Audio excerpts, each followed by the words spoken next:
There's no feeling more intense than starting over. If you deleted your homework the day before it was due, as I have, or if you left your wallet at home and you have to go back after spending an hour in the commute. If you won some money at the casino and then put all your winnings on red but it came up black. If you got your best shirt dry cleaned before a wedding and then immediately dropped food on it. If you won an argument with a friend and then later discovered that they just returned to their original view. Starting over is harder than starting up. If you're not ready for that, like if you've already had a bad day, then what you're about to go through might be too much. Feel free to go away and come back. I'll be here. Alright, thanks for coming with me on this trip. I'll understand if you have to take a break at any point. Just find a safe place to stop and quit the game. Don't worry, I'll save your progress, always, even your mistakes. This game is a homage to a free game that came out in 2002, titled Sexy Hiking. The author of that game was Jazzuo, a mysterious Czech designer who was known at the time as the father of B games. And B games are rough assemblages of found objects. Designers slap them together very quickly and freely, and they're often too rough and unfriendly to gain much of a following. They're built more for the joy of building them than as polished products. In a certain way, Sexy Hiking is the perfect embodiment of a B game. It's built almost entirely out of found and recycled parts, and it's one of the most unusual and unfriendly games of its time. In it, your task is simply to drag yourself up a mountain with a hammer. And that act of climbing, in the digital world or in real life, has certain essential properties that give the game its flavor. No amount of forward progress is guaranteed. Some cliffs are too sheer or too slippery. And the player is constantly, unremittingly in danger of falling and losing everything. Anyway, when you start Sexy Hiking, you're standing next to this dead tree that blocks the way to the entire rest of the game. It might take you an hour to get over that tree, and a lot of people never got past it. You prod and you poke at it, exploring the limits of your reach and your strength, trying to find a way up and over. And there's a sense of truth in that lack of compromise. Most obstacles in video game worlds are fake. You can be completely confident in your ability to get through them once you have the correct method or the correct equipment or just by spending enough time. In that sense, every pixelated obstacle in Sexy Hiking is real.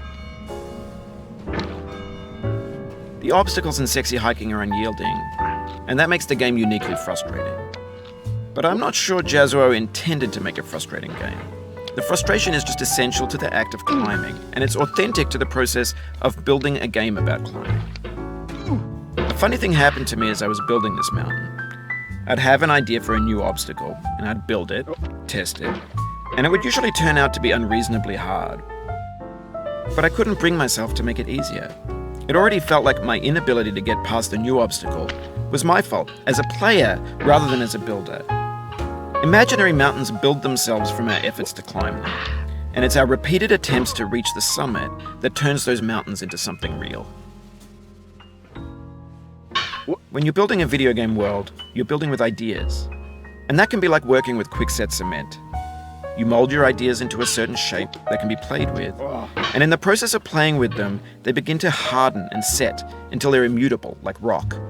And at that point, you can't change the world, not without breaking it into pieces and starting fresh with new ideas. For years now, people have been predicting that games would soon be made out of prefabricated objects, bought in a store and assembled into a world. And for the most part, that hasn't happened, because the objects in the stores are trash. I don't mean they look bad or that they're badly made, although a lot of them are. I mean they're trash in the way that food becomes trash as soon as you put it in the sink. Things are made to be consumed and used in a certain context, and once the moment is gone, they transform into garbage. In the context of technology, those moments pass by in seconds. Over time, we've poured more and more refuse into this vast digital landfill that we call the internet. It now vastly outnumbers and outweighs the things that are fresh and untainted and unused. When everything around us is cultural trash, trash becomes the new medium, the lingua franca of the digital age. And you can build culture out of trash. But only trash culture. B games, B movies, B music, B philosophy. Maybe this is what digital culture is. A monstrous mountain of trash, the ash heap of creativity's fountain. A landfill with everything we ever thought of in it. Grand, infinite, and unsorted. There's 3D models of breakfast, Gen X's fanfic novels, scan magazines, green screen Shia LaBeouf, banned snuff scenes on LiveLeak.